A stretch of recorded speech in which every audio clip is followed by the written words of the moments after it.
বাইতুল মামুর এমন একটা ঘর যেখানে ফেরেশতারা ৭০,০০০ ফেরেশতারা কি করে তওয়াফ করে। রাত্রে বেলা ৭০,০০০ ফেরেশতারা তওয়াফ করে, আবার সকাল বেলা ৭০,০০০ ফেরেশতারা তওয়াফ করে, আবার রাত্রে বেলায় ৭০,০০০ ফেরেশতারা কি করে সেখানে তওয়াফ করে, আবার সকাল বেলায় ৭০,০০০ ফেরেশতারা তওয়াফ করে।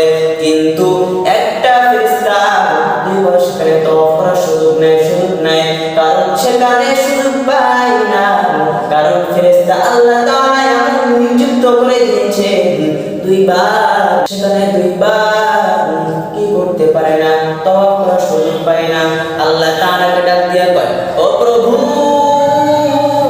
বাইতুল মামুর কি করছেন আপনি, কি করছেন? বাইতুল মামুর সৃষ্টি করেছেন, কিন্তু বনি আদমের জন্য কি এমন একটা ঘর কি তৈরি করা যায় না যে বনি আদম সেখানে কি করবে, তওয়াফ করবে।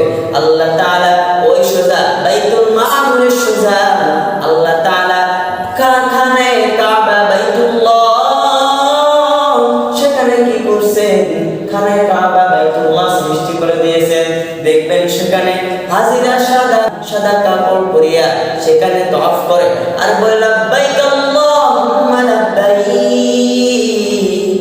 লাব্বাইক আল্লাহুম্মা লাব্বাইক, লাব্বাইক লা শারীকা লাক লাব্বাইক, ইন্নাল হামদা ওয়ান নি'মাতা লাকা ওয়াল মুলক লা শারীকা লাক লাব্বাইক আল্লাহুম্মা লাব্বাইক।